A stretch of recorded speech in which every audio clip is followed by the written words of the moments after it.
This is Screendivers. In this week's episode, we are talking about 2025, directed by Paul Thomas Anderson, one battle after another. This movie is written by Paul Thomas Anderson. It's based on a book called Vineland by Thomas Pynchon, produced by Adam Somna, Sarah Murphy, and Paul Thomas Anderson, and starring Leonardo DiCaprio, Sean Penn, Benicio Del Toro, Regina Hall, Teyana Taylor, Chase Infinity, and a ton of other character actors that we will discuss extensively. Cinematography by Michael Bowman, edited by Andy Jorgensen, and music by Johnny Greenwood. And what a score that is. This movie has a running time of 162 minutes. It is produced by Warner Brothers Pictures, and it was made allegedly for a budget of 130 to 175 million and a rate 204 million and counting. How are you, Steve? I'm good. I'm really good. It's good to see you all the way in Italy there. Yes. I'm recording from Rome, this little endeavor. How are you, Ricky? I am, well, I'm looking forward to Tuesday. I am going to be on a plane and I'm going to be arriving somewhere near your vicinity, aren't I? How nice that is. We'll be reunited.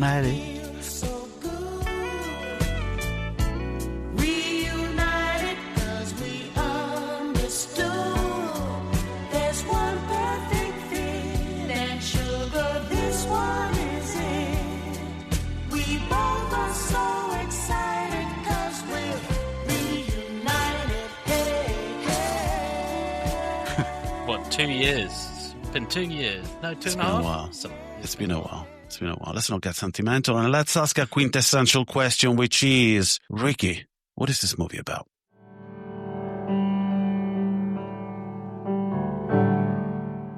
Imagine Taken, but with Leonardo DiCaprio with a soul patch, and just everybody else being really cool, and Sean Penn having this weird tick for the whole movie, and then turn it into an exploitation film, which also has nuns.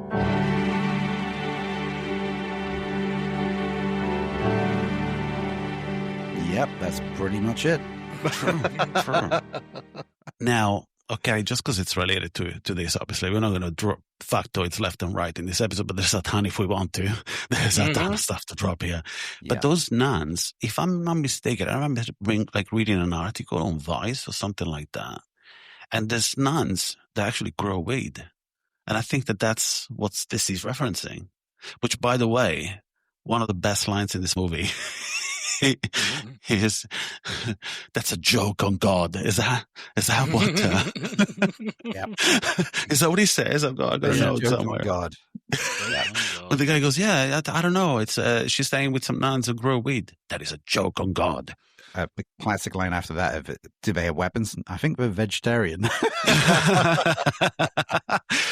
Dear listeners, if you can hear a little bit of a Churchill kind of vibe, I'm recording from Rome. At the end of the day, we laughed extensively about this before recording, but I am surrounded by blankets and chairs trying to stop this fucking echo and this reverb. I'm recording in Rome from the basement floor of my family home, and it's very high ceiling, whatever, huge table, but it's not suitable for this purpose. However, we found a way to kind of minimize it a little, and we will put a photo of this little fort in the comments of this episode. It's like you're in the catacombs of the Vatican right now, aren't you? Is that what it is? Jesus Christ. Oh, oops. Sorry. One of those words. Come back in. Gesù Cristo. Okay, so, well, in line with this movie, we should say Gesù Cristo. Gesù Cristo. Yes. So what I find really incredible about this, I don't know how long this review is going to be, because to be honest, I'm going to end up saying a lot of just go watch the film. This is one of those films that really needs to be experienced. And yes, this is coming from a complete PTA head that I am. But what's really incredible about this film is that the way it starts is definitely not the way it ends. Absolutely. Would it be wise to tell our listeners to actually stop listening now, perhaps? And come back after you've seen the movie? What do you think? I mean, yes, because there's so much about each section of this film that could be a film by itself. Absolutely. Steve, what do you think? Well, this kind of highlights the 3-hour runtime. Absolutely. It's a long film, but it's long for... It is, but it paces furiously, mate. It paces furiously. I'm not sure about that myself. There's some parts where you just feel like this could have been cut slightly. So here's what we're going to do. We're going to put a little musical interlude and go and do something constructive with your life. And perhaps watch this movie and then come back to this.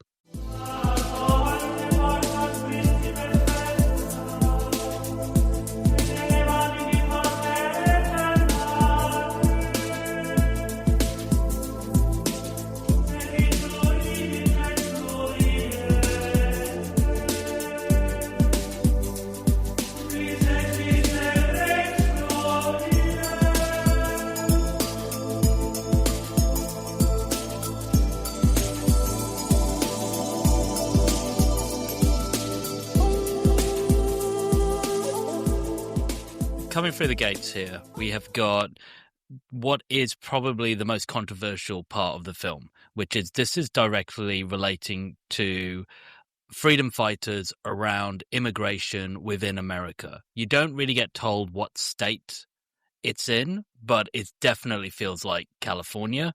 Yeah, you walk it out, Yeah.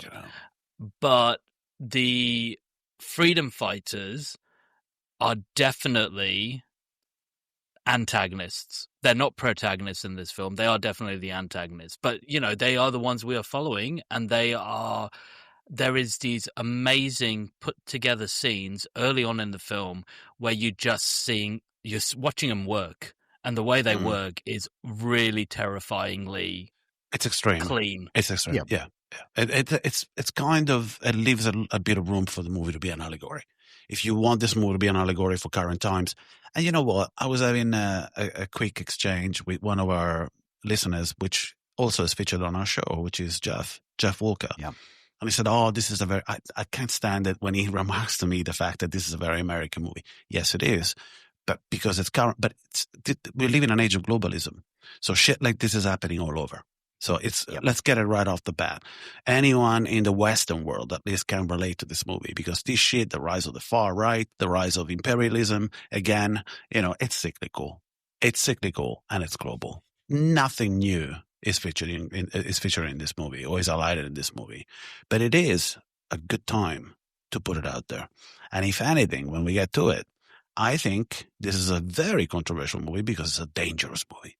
This is extremely dangerous. And for someone like me, who's leaning as far left, yes, it's a matter of perspective, as the Tower of Pizza, as Ricky once called it. Pizza? Yes.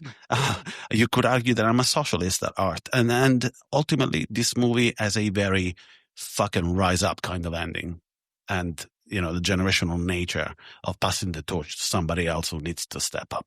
And that's the end of it's a happy ending. For me, it's a happy ending. Yeah. But if you're leaning right, you were clutching your pearls at the end of this movie. Which also leads to the actual title of this movie, One Battle After Another. Yes. Exact. Good point. Yes. Good point. We missed you, man. There's loads of guns to talk about in this movie, mate. Yeah. There's too many. I mean, seriously. Just one barrel after another. Well, even if we look at the name of the antagonist. Oh my God, you stole that French from me. 75. Yes, it is. And what else is a French 75, mate? The French 75 is a cannon. It's one which was used during World War One, and it was basically used. It's one of the earliest artillery pieces which used a hydrodynamic recoil system. Exactly. Do you know also what else it's referencing? No, I don't. It's a cocktail. It's a very seminal cocktail called the French 75. And there's a callback to this, the generational kind of nature of who needs to rise up next at the end of the movie.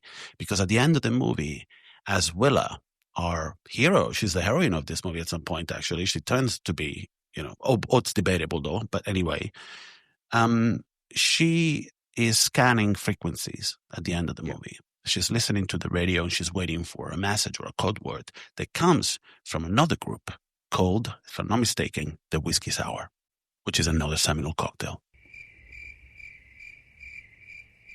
How about reaction? So I can put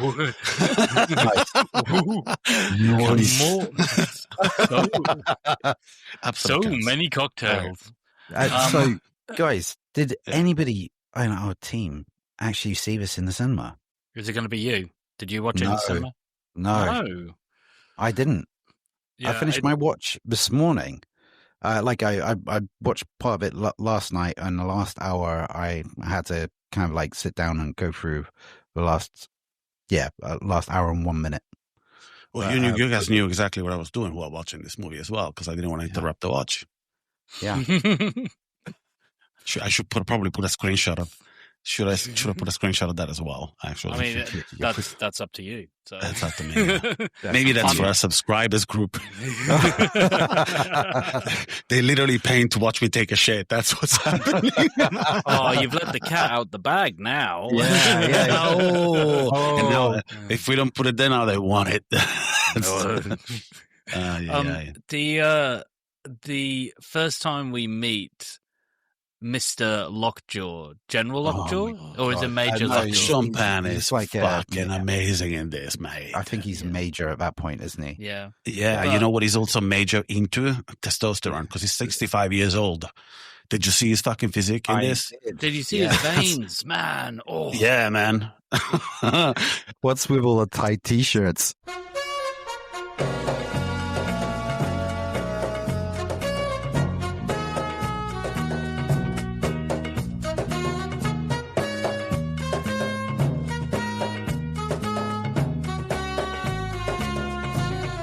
I'm not gay. I'm not an homosexual.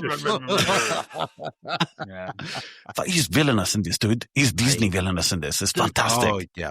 It's fantastic. The tick he has through every scene. It's great. The grinding. What is Joe? It's Lockjaw. Lockjaw, right? But it's incredible. Like I said, it's like one of the bad lions from, what's it called? The Lion King. Lion King. Yeah. But it's not just that. It's just when he's walking as well. His walk, when you look at him, and it's just like that kind of slightly off kilter. It is kind of like, yeah. And you know what? It's good that you brought that up, because seeing that, I thought, oh, now I know where that gun went. Yeah. Exactly. Yeah. Because I was like, what the fuck's going on here? He's villainous, man. He's the sea demon. Hell, dude. But hey, my favorite lines. Another thing, it is. Is it? Is it one of the favorite lines? It's one of my favorite lines there. It's just like so fucking perfect. But that moment. We're gonna talk about. I mean, that's the thing. Like, he could easily be classified as a two-dimensional villain in this, and he's not. It's fucking weird. I wish we got more screen time, but I don't know. It's just, the movie's just right for me. Even the running time is not for the masses. And again, I don't mean to sound like an elitist, but it is an uncomfortable running time for a lot of people. And also, I don't know the fact they sold this movie, because it's not what you think it's about. And now that we have established that you should watch the movie before listening to us, so if you're still here, fucking go. This is an anti-Christmas movie. You know, if Die Hard is a Christmas movie, which it is, all right, and someone pointed out recently to me that Die Hard 2 doesn't get enough of that, that's also a Christmas movie. But this is an anti-Christmas movie, because when that comes, you don't see that coming.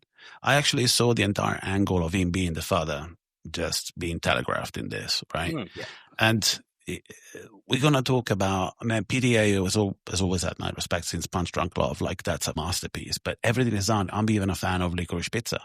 And it took me a while to put 2 and 2 together about, is it Alana Haim? They always worked together. She was the co-star of the other. But what I didn't know is that she's a musician of Haim, because I'm not a teenager. So. Your place from my place, it doesn't matter to me. Your lips, my tongue, they're intertwined. You want us locked in. but she is in the band, and there's a trio, the three sisters. She plays the piano. At one point, I even thought, there's a note that keeps in the score, which is fantastic. The score of this movie, there's a note on the piano that keeps hitting over and over to create tension, which is amazing. We're going to talk about the score of this movie, but she is, if you look at the credits for all the videos, the video clips of Haim, they are directed by PDA. They're directed by Paul Thomas Anderson. Yeah. And he's had a long, lustrous career. Everybody knows he used to be the other half of, it's gone out of Fiona Apple. There we go. It was there. Yeah. Who stopped doing cocaine, right? Because of him and Tarantino. Yeah, exactly. And it's funny that you mentioned Tarantino, because out of the two, I'm glad that people still like PTA, and I don't know why everyone's got so many issues with Tarantino at the moment. Yeah, I agree. I mean, he spoke out of his ass, and that's fine. But it's still a great. But I mean, as a lot of people have said, that's what he does. He's been doing it for years. He speaks out of his ass. Yeah, it's exactly. But to take away his legacy because of this is fucking ridiculous. Yeah, There's people online silly. that just it's fucking and I dickheads. think it's all. I mean, we're sidetracking here, but I think it's all because he's had a recent release, so he's been having more interviews, and so he's talking out of his ass, and everyone's like, Anyway, Those voices are represented in this movie by one person. I think his name is Josh. Josh. You remember Josh? The guy that doesn't want to fucking give the location to DiCaprio. Yeah. You're invading my space. Josh was actually one of my favorite interactions in this film, because it was it was one of those scenes that just kept going. But anyway, we'll get to that because we're still in Act 1. Yes, What's really interesting, you brought up Alana Haim. A lot of the French 75 are actually musicians, so they've been picked up either through association or because PTA has done their music videos.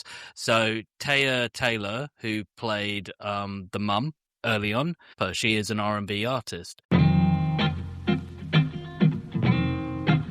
me what you want. Tell me what you want. Tell me what you want. Tell me what you want. Tell me what you want. Tell me what you want. Tell me what you want. You're my MVP. Tonight I plan on fucking you to sleep. Two, put it deep. Baby, you know I'm a different type of freak. She's in that awful TV show that has got terrible reviews, the All's Fair TV show by Ryan Murphy. But other than that, she's mainly an artist. And it's the same with the whole crew, apart from, of course, Leonardo DiCaprio. Just checking. Did anybody from Radiohead turn up? But, well, I missed out. No, So, that's because why the obviously he's movie was directed fucking miserable. Yeah, well, he's directed music videos for him, haven't he? So, Well, I mean, they turned up for the score, so yeah. I mean, DiCaprio kind of it was evocative of a previous performance. He reminded me of the down and out kind of actor in Once Upon a Time in Hollywood, and he does that well, man. Like, it's just very believable. It was a pleasure to watch everyone perform on screen here. I mean, it's Benicio Del Toro's cool as fuck in this, man. Yep. Yeah. There's some of my favorite lines are from him. And the first one, that's when I started taking notes, is when, for first of all, how are we going to refer to DiCaprio? Because he's got so many AKAs here, and I wrote them down. So I'm going to go through them with you guys. So he's known, our protagonist, one of our protagonists, is known by many, many names. Let's go through them. We kind of work out that possibly his real name is Pat Colhorn at some point, because he also went by Ghetto Pat. He also went by Rocket Man. He also went by Gene Parker. And obviously, he's known through the movie as Bob. What is it? Bob? Just Bob. But anyway, loads, right? This guy's been on the run forever, but then he's quite honest. It's like a confession about why. He doesn't know what day it is. He doesn't know what the fuck is. He's lived in a state of dazed and confusion for 30 years almost. Like, it's so, and I can relate to that. Oh, but you say for 30 years. I feel like actually it's during that the 16 years. 16 years, because yeah. I think the whole point of the first act is to show how slick the whole group is, including Leonardo DiCaprio's character. He is a bomb expert. He is there's that whole scene where he's just verbalizing every little moment of how to do an explosion, and he's getting sidetracked. There's a lot of sexual tension in this film. He's getting sidetracked by Perfida, but the great thing about that is that when she starts interacting with Lockjaw, it's obvious that like she uses her sexuality as her main prowess to get over every situation. She does, because she's dedicated to the cause. The cause for a protagonist, when it comes down to DiCaprio's character, is love. He's not a revolutionary. He's just after her, and he would do anything for her. So that's clear from the get-go. That's why he can't remember the fucking password. That's why he can't remember, because the cause becomes a secondary thing. It's always been a secondary thing. That's established from the moment we meet him, because the way he hangs from every word she has to say to him about what's coming next, and he's a pro, right? But professionalism goes out the window just because he would do anything for her. But in regards to what's the name of Willa, the actress? Willa. No. She's got a very interesting name. The actress. It's Chase Infinity. So she this is her first feature. She is I feel like she's just really young. Like she was in a music video or two. She's 25, but she plays 16 here. Yeah, but what I mean by young is like she's done one TV series and she was in a music video, and that's it. That's her career so far. So this is definitely the up end of her career, the start of it. She's great. And not just that, the chemistry between DiCaprio and her, while they were together. Comfortable, yeah. It was so comfortable. But I wanted more of that.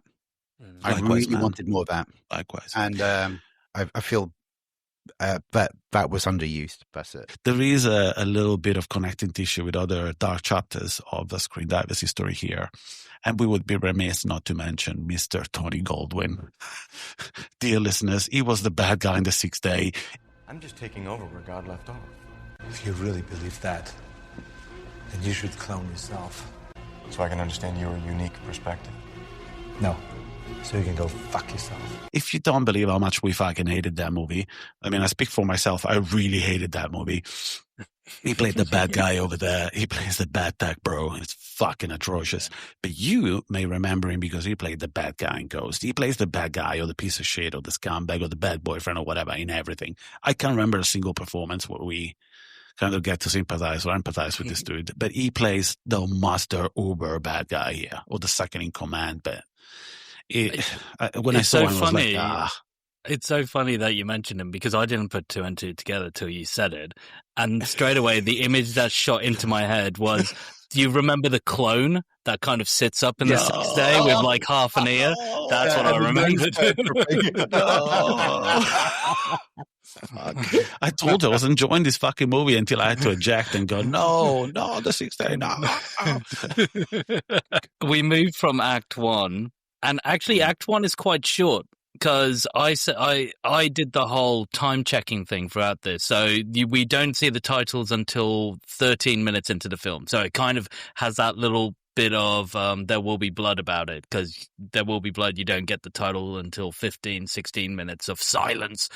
But we don't get Act 2 until we're about 50 minutes into the film, and it's actually really sobering because first of all, it felt really rushed. It was weirdly feeling really rushed, but it's the breakup between Leonardo DiCaprio and Teyana Taylor, and how they basically, because they have a child, they are splitting up. She doesn't want to stay at home. She doesn't want to be, but we don't know yet why she can't connect with her child. Look, I don't have children. Steve doesn't either. No. But I heard from people that I actually had a conversation with someone who was going through through it a little bit, or we talked about it, and I was listening because I'm interested. It seems to me that this is one of the finest, or that's the Rush part that I agree with you, because we saw little of it, but it's hinted heavily that she's going through postpartum depression. Exactly. And I think that's the main thing here. Like, there's a moment in which we see DiCaprio by the door going, "Are you okay? Are you okay?" And she talks to him through the door. And that's the thing, like, even with a running time of 2 hours and 42 minutes or whatever this movie is, which again, Steve, I'm curious to, maybe at the end of this conversation, I wanted more of this. I stayed through the credits of a movie that it was certain that it didn't have a post-credit sequence. But what this post-credit sequence does, it played music that was somehow hinted at throughout the movie, including Gil Scott-Heron.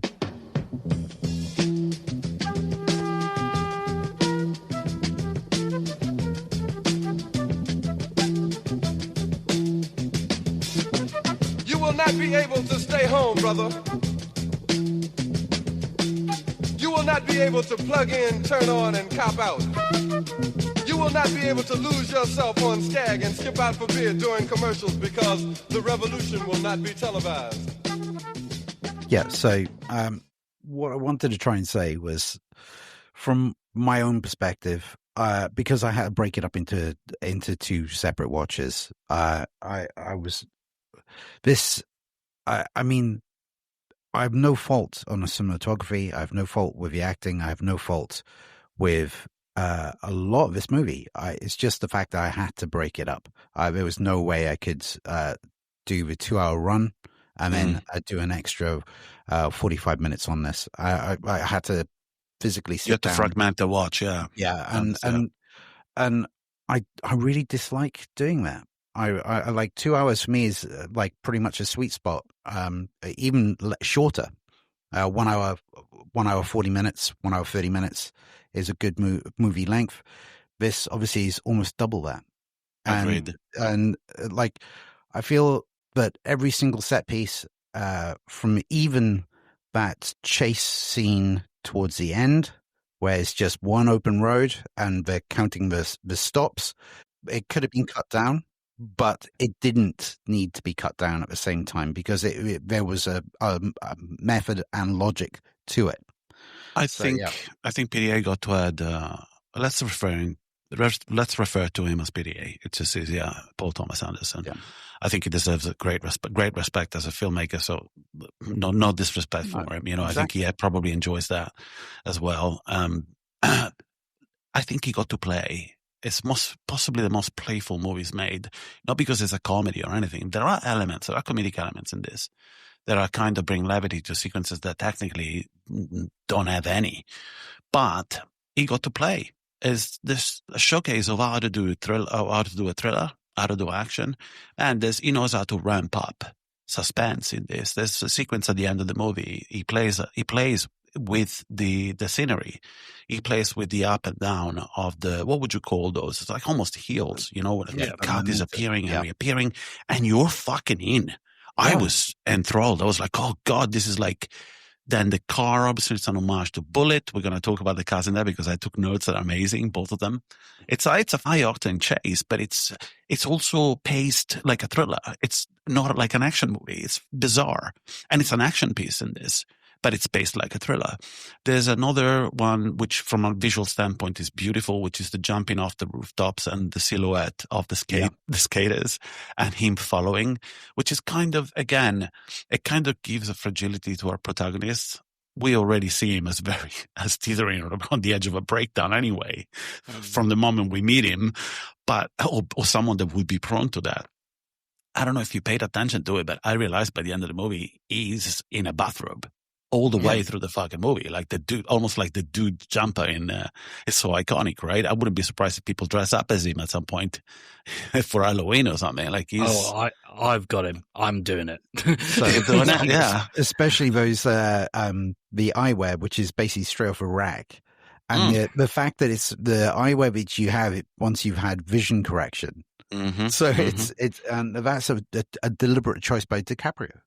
And there's also, it's kind of built in the narrative of how he loses those glasses. Because he's got them on at one point. It doesn't matter if it's nighttime or not. And they had to kind of kookiness of the quirkiness of the character. But hey, to go back to what I was mentioning earlier about Benicio, and we could talk about Benicio a little bit. There's one thing he fucking says in this movie that cracked me up. I had to rewind like 15, 20 seconds of the movie just because I was laughing over the next scene. And it's when he goes to see him in the dojo, and Benicio goes, because by this stage, what you see, if you pay attention, you see DiCaprio's character looking for a wall outlet so he can power up his phone. From set piece to set piece throughout that entire sequence, because they change settings, that's his thing. His lines are, where the fuck can I charge this phone, basically? And it's quite long. So they go through different sets, basically, and that's his thing. But when they meet in the dojo, let's call him Sensei Sergio, because that's his name. Sensei Sergio San Carlos, right? He fucking storms into the scene when they meet, and all of a sudden he walks over one of the mats, and Benicio goes, I think he goes, respect the tataki. Is that what it says to him? Yeah. No, or something like Tatami. that. The tatami. But is it not respect? Watch the step off the tatami or whatever it is. He does it in such and out of respect, all of a sudden, whatever DiCaprio had in his head goes away. He goes, oh, sorry, and he steps off. It's little bits like this, man. Go on. I just have to say, just as he gets into that scene, the fact that he goes, I need a weapon, man, and all you got is goddamn nunchucks here. Get off the tatami. That's what he says to him. But not in anger. He points at it and he goes, get off the tatami. And he straight away steps off. Another thing is, within 2 minutes, as they rush through all these sets, all these different settings, you can see that there's an entire neighborhood that reveres him. It reveres him. He gets the respect because you can see that he's done, regardless of whatever he would do behind the scenes. His main MO is to help and be an active member of the community. And he is right at the top of that pyramid of respect. Like everyone, he has to speak once. Every single person knows him. Even the skaters who look like, a nihilistic kind of force, like a youth revolt kind of force.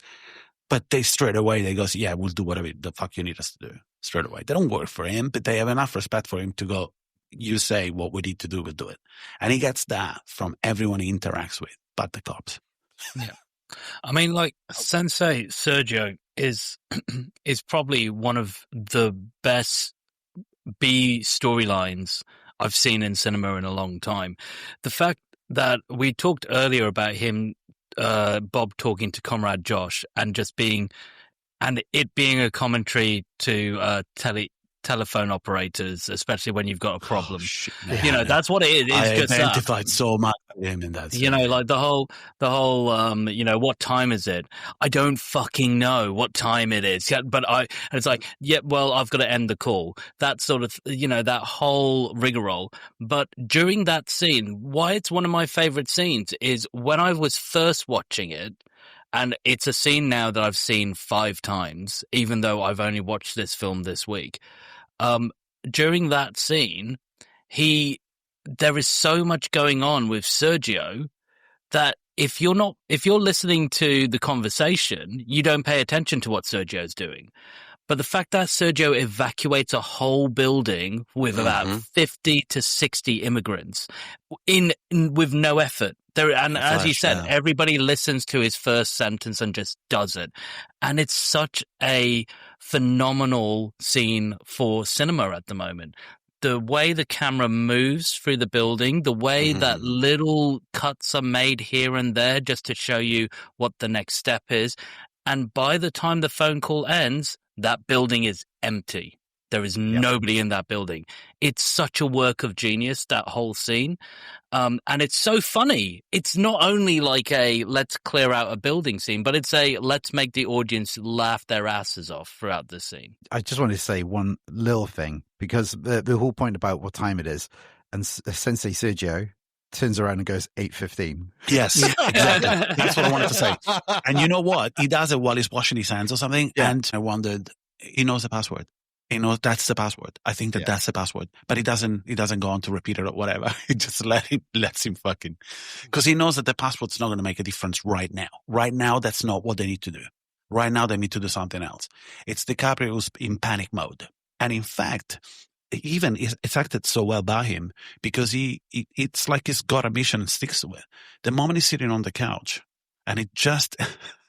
He's finishing a joint. He's talking to himself, trying to give himself a pep talk by going, don't panic. Don't get a panic attack now. And that's exactly what he fucking does for the next few minutes of this movie.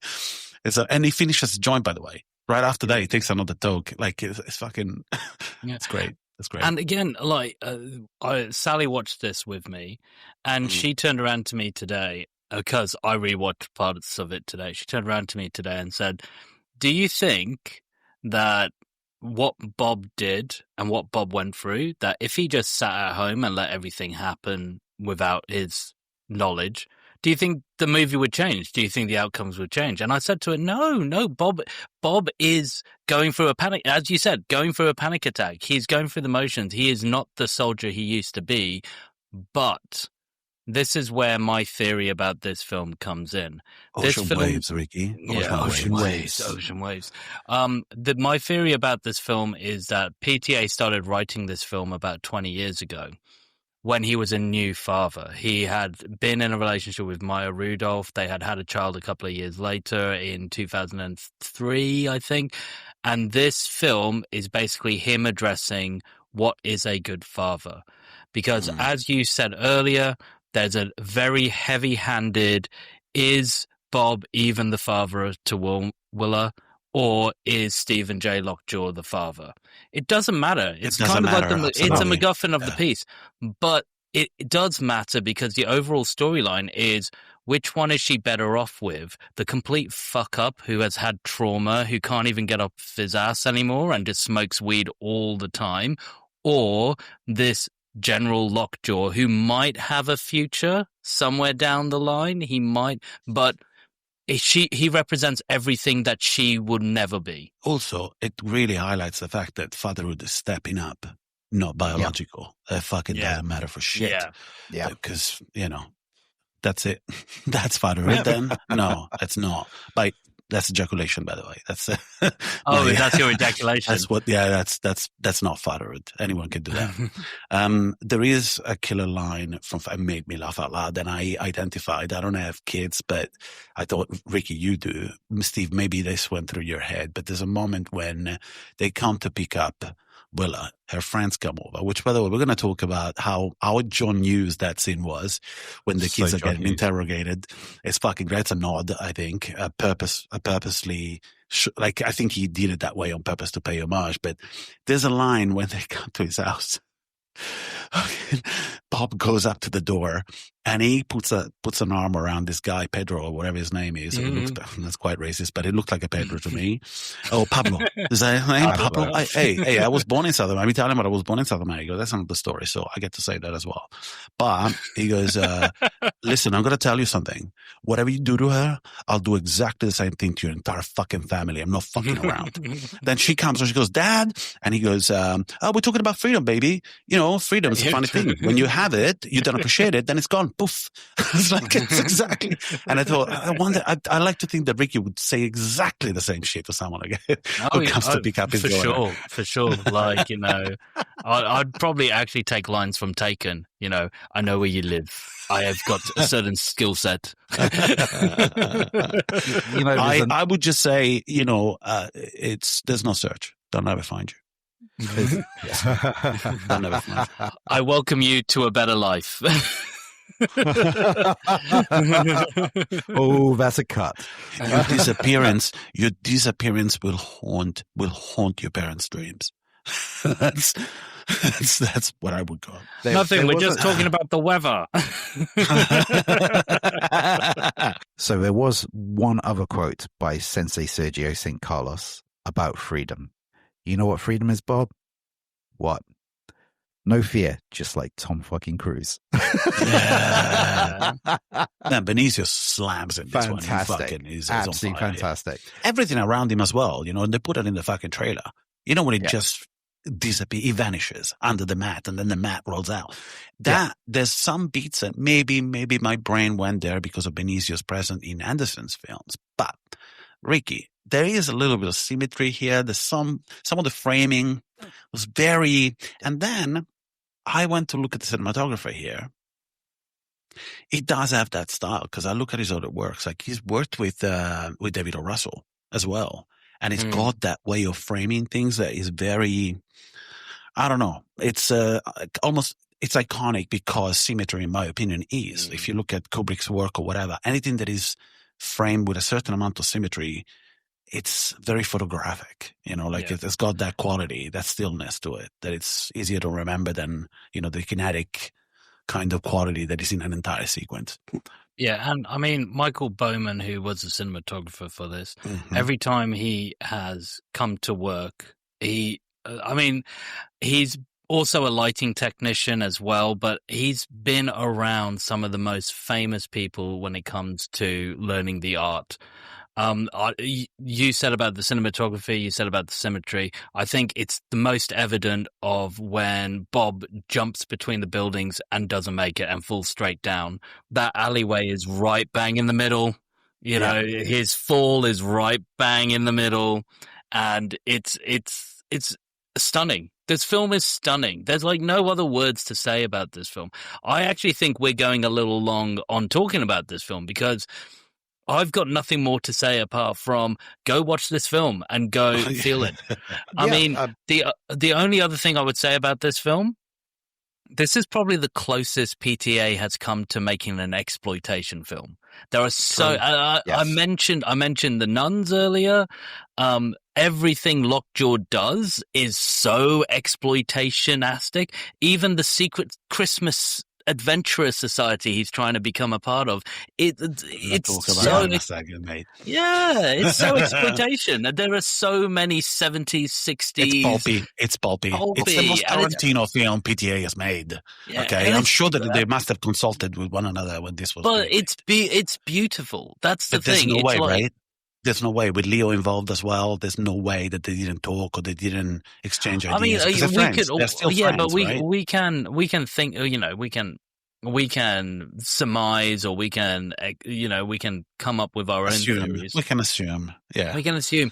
But the one thing about this film that really strikes me is that as pulpy and as exploitative as it is, Steve said it. You've said it.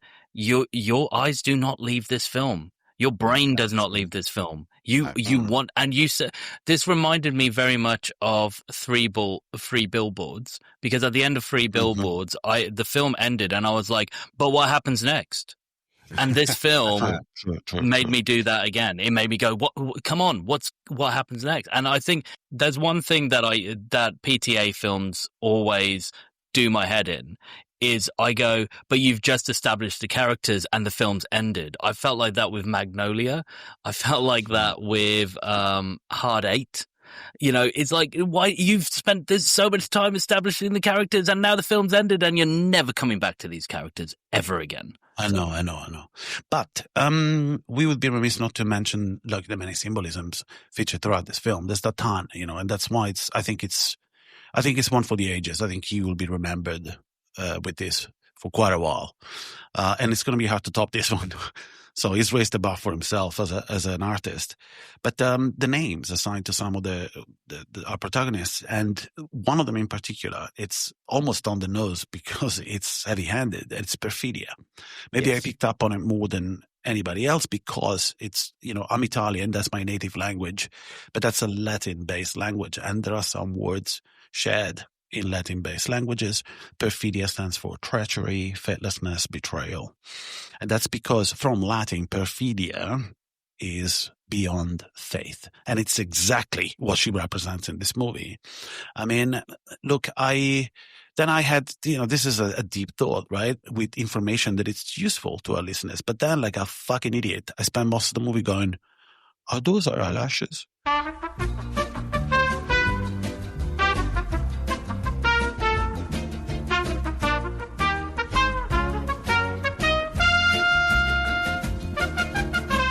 Like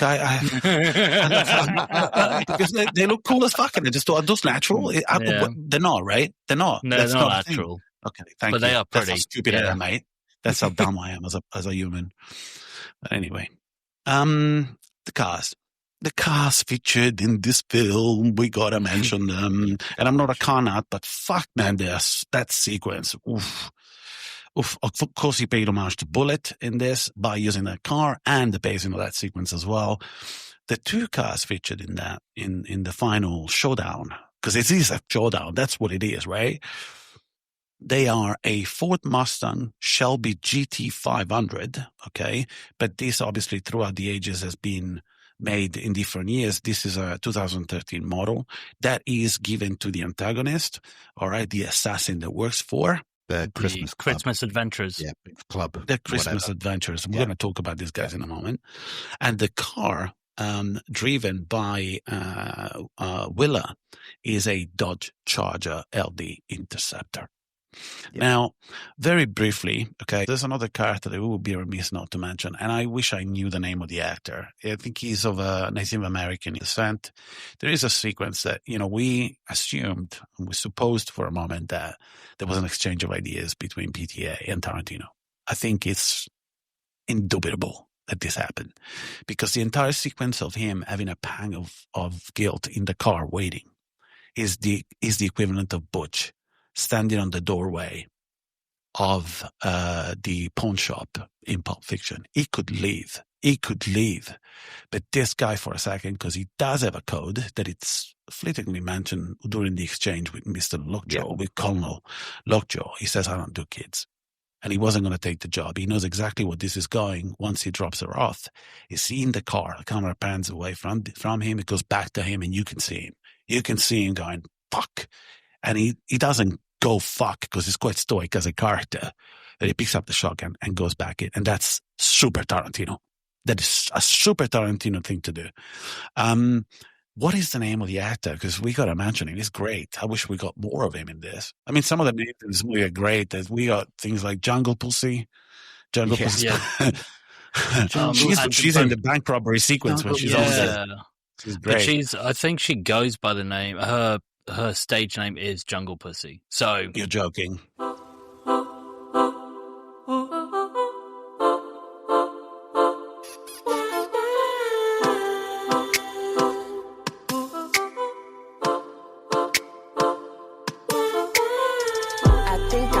More than I like Trader Joe's.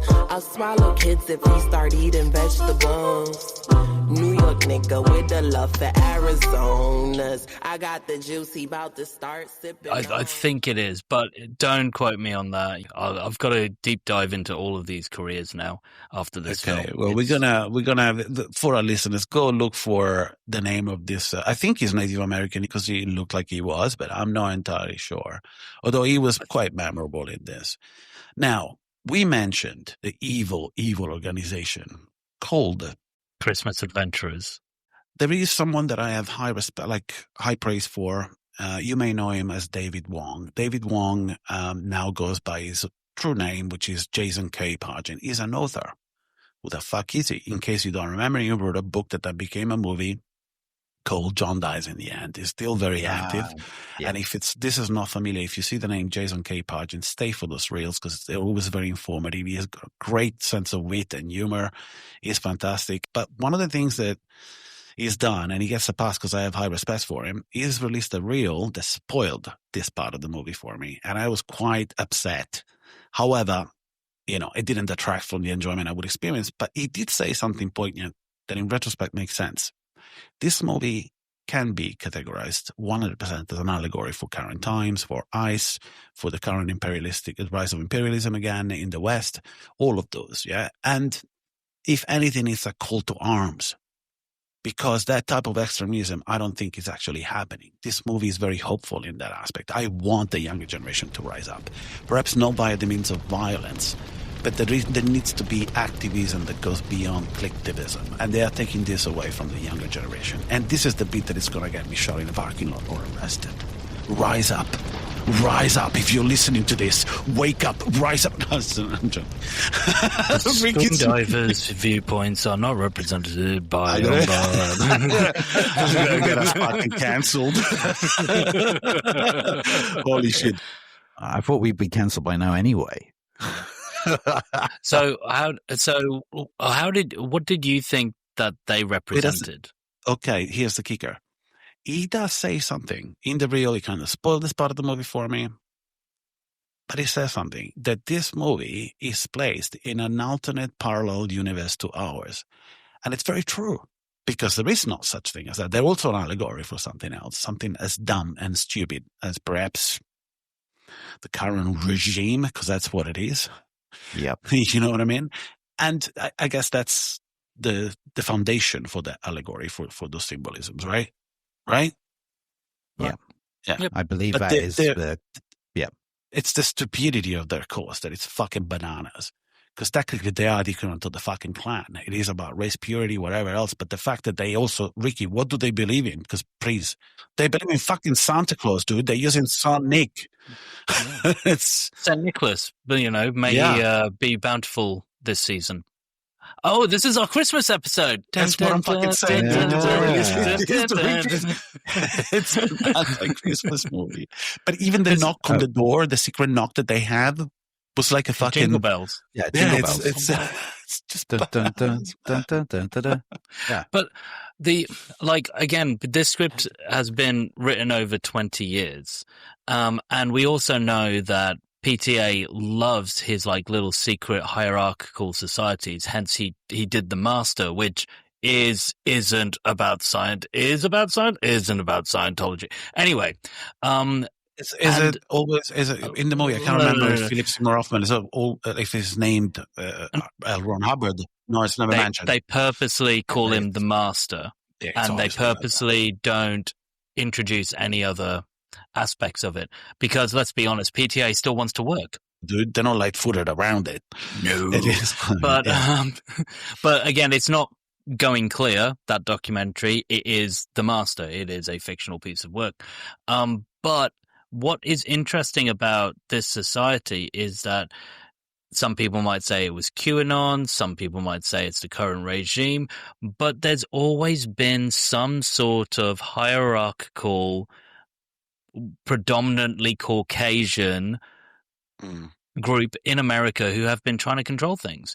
I feel like I've heard that this film has also been taken by the right wingers, the people who lean very far to the right, as an allegory of why you shouldn't lean so far to the left as well, because you're going to lead to terrorist activities that are, it's just a very interesting film. It's a dangerous film, like we said earlier. But that's the thing. It's a great film, but it still has a lot of ambiguity about it. And yet, for us, we're like, no, it doesn't. It is definitely left-leaning. But there are people out there who are watching it being like, look how stupid the left are. Most of this film wouldn't happen if the left weren't as stupid and as reactive as they are.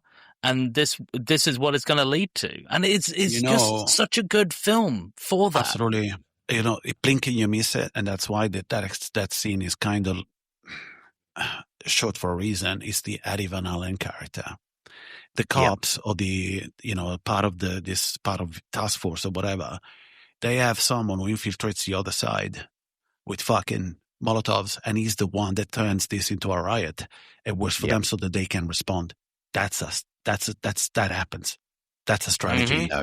And that's something that they don't want the general public to fucking see. So this is a dangerous movie. He's pissed off a lot of people with this one. And send in Van Halen. Yeah. Oh yeah. And I was almost disappointed that they didn't put some fucking Van Halen music there. Yeah. Send Eddie Van Halen in. Yeah. We are going to put some Van Halen in this. There's no way we're not.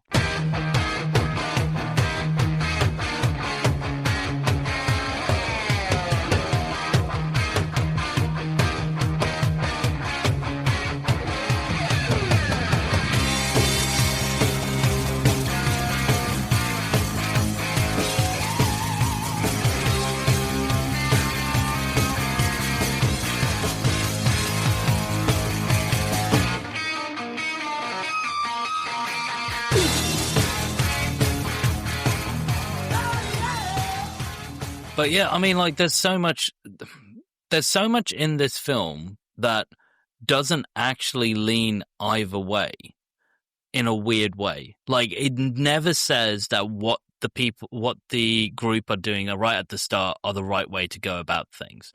It never says, I mean, it heavily says that Lockjaw is an unhinged, slightly schizophrenic individual.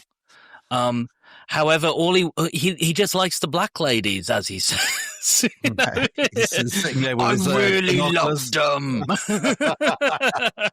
You could argue this. There are some characters with PTSD in this movie. But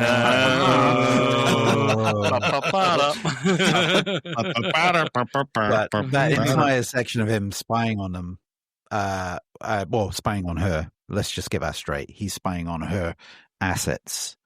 I see what you did there. I see what you did there. Yeah. Far out. It's a sexy movie as well, man. It's a sexy movie as well. But it's just the simple fact that when he goes in and corners her and says, I don't care if you blow the place up.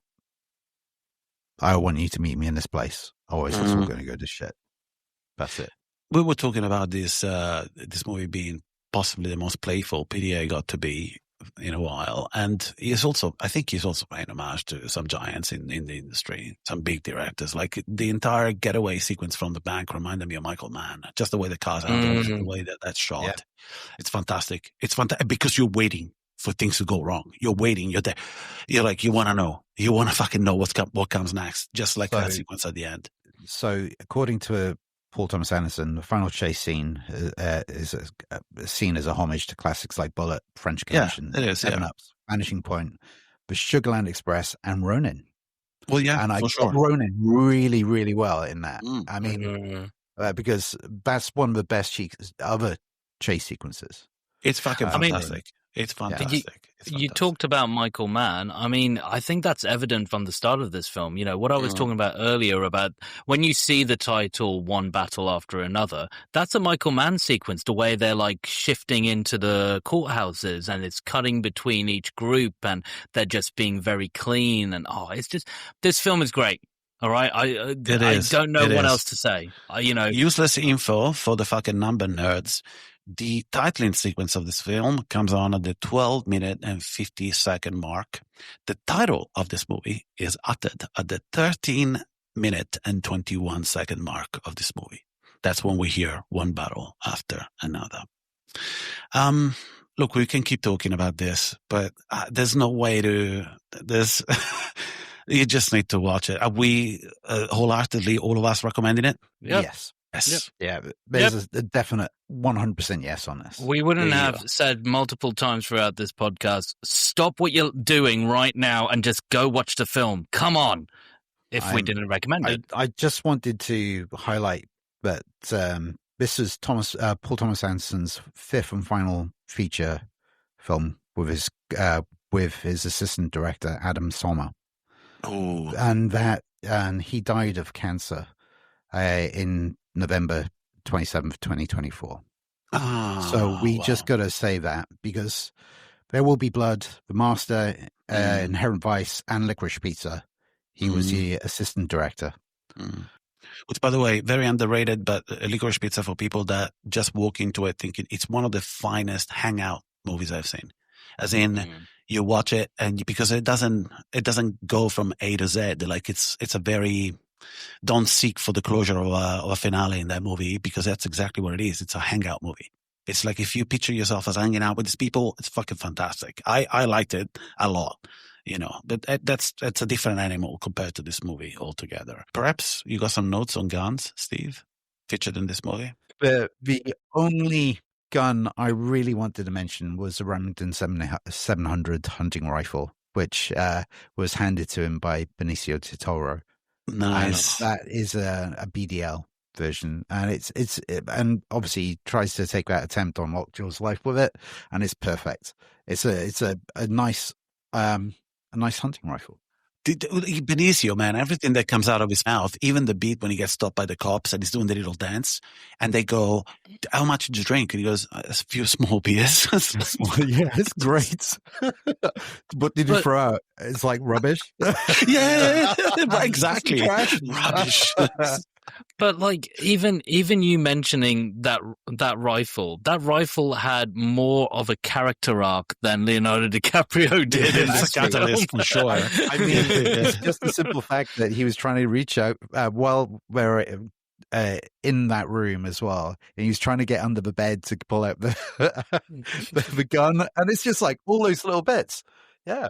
There is a Negev Commando, which is the one which his daughter is using while firing with the nuns, which was quite a nice and a very similar style standing and standpoint to her mum. But what's the thing that is on top of the barrel? That it's like you always in video games. I always put that on. It's like a sight. Night sight. Yeah. It's like a laser sight, or no? It's like a So it's a hologram sight on that one. Okay. See, fucking Steve lighting up. It's a hologram. Like he looked like Lockjaw trying to fucking he's trying to get hard. Like fucking far from that.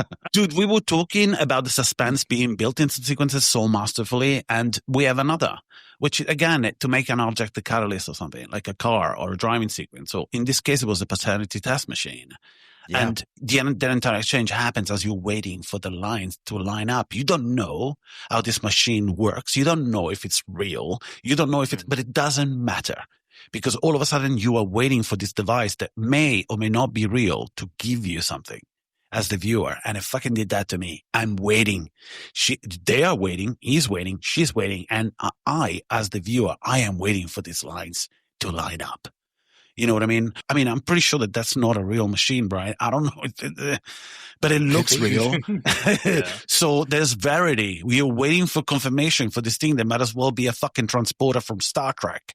It's, you know what I mean? But it matters. You want to see the lines. You want to see the lines line up. And there are shots, callbacks to it as it's happening. You're waiting for the results. You want to know. But anyway, I think it's ratings times. A 9. Nice. There you go. Although I had problems with the length of this movie, I still really, really deeply enjoyed this movie. And I'm going to say it's 9 rockets being fired by the Rocket Man. Mm-hmm. Nice. So for me, this is a 9. I have to mirror Steve. We actually, for our listeners, we write scores down. We started doing that a long time ago, like halfway through our run, because we started realizing that maybe we didn't want to fall into the trap of mirroring each other. So we write it down, and then if they match, they match. I wrote down a 9 as well. This is a 9. It's a 9 disrespected to the Tommies. It's a movie that I highly recommend. It is. And this is a big call, but we're at the end of 2025. And in my opinion, this is the best movie of 2025. You owe it to yourself to see it from a civic standpoint as well, as a human being, as a citizen, or wherever the fuck you live. If you do live in the US, if you do live in Europe, anywhere in Europe, it's undeniable that there are dark forces at play. And this is a very dangerous movie because of that. But it is also, there's levity in it. It's a romantic movie if you want to see it. It's fine for date night.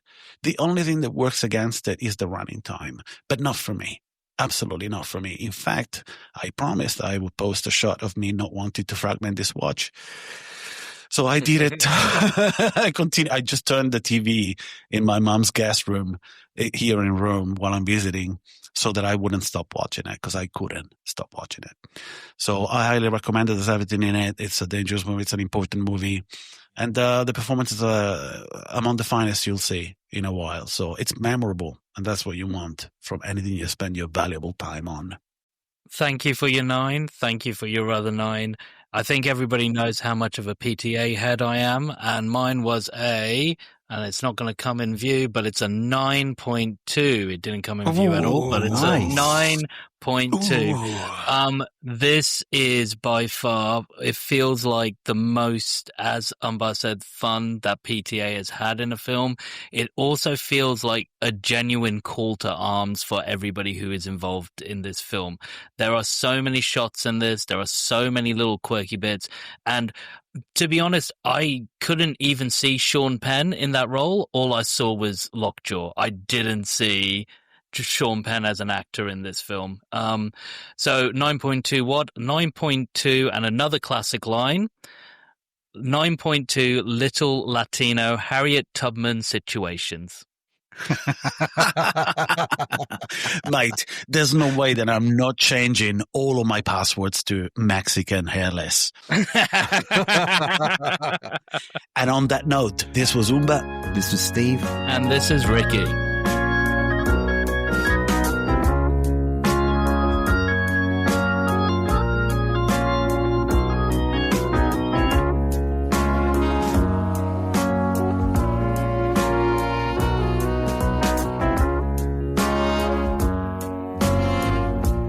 Times are hard, you're afraid to pay the fee, so you find yourself somebody who can do the job for free. When you need a bit of loving, 'cause your man is out of town, that's the time you get me running, and you know I'll be around. I'm a fool to do your dirty work, oh yeah. I don't wanna do your dirty work no more. I'm a fool to do your dirty work, oh yeah.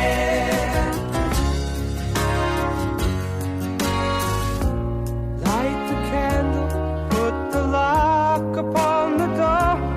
You have sent the maid home early like 1,000 times before.